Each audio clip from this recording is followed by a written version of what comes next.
Hello everyone, and welcome to DelftStack. Today we have a very useful video.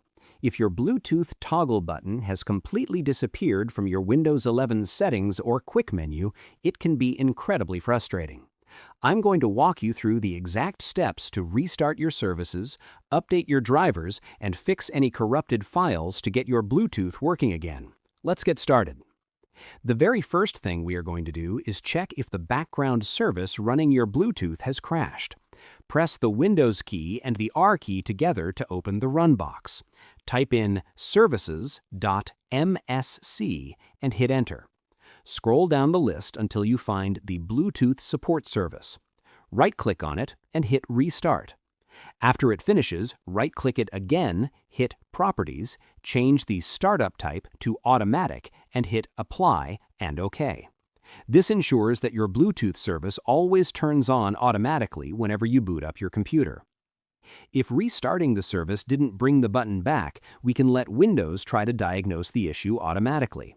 Press the Windows key and the letter I together to open your settings. Go to System, click on Troubleshoot, and then select Other Troubleshooters. Find Bluetooth in the list and click the Run button next to it. Just follow the on-screen prompts and give it consent to run automatic diagnostics to see if it can repair the problem for you. Next, we need to make sure your computer is actually detecting your Bluetooth hardware. Right-click on your Start menu icon and click on Device Manager. Look for Bluetooth in the list or check under Network Adapters for your Bluetooth device controller. If you see it, right-click it, select Update Driver, and choose Search Automatically for drivers. If you do not see Bluetooth listed here at all, right-click anywhere and hit Scan for hardware changes. As a quick side note, if you're on a desktop PC and still don't see it, your motherboard might not actually have built-in Bluetooth, meaning you will need to buy a cheap USB Bluetooth adapter to plug into your computer. If your drivers are corrupted, Windows might not be able to update them automatically, so we need to do it manually. Open your web browser and search for the specific Bluetooth driver for your system, like an Intel Bluetooth driver for Windows 11, or search your specific laptop manufacturer's website.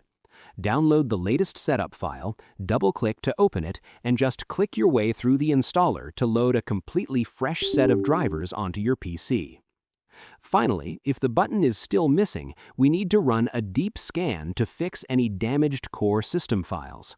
Click your Windows search box, type in CMD, right-click Command Prompt, and select Run as Administrator. In the black window, type exactly SFC //scan now and hit Enter. Once that finishes, we'll run the DISM command to restore system health. Type exactly DISM /online /cleanup-image /restore health and hit Enter again. Let both of these processes complete entirely and then restart your computer to lock in all the repairs. I hope you found this guide helpful. If you did, please give this video a thumbs up, share it, and subscribe. Thanks for watching.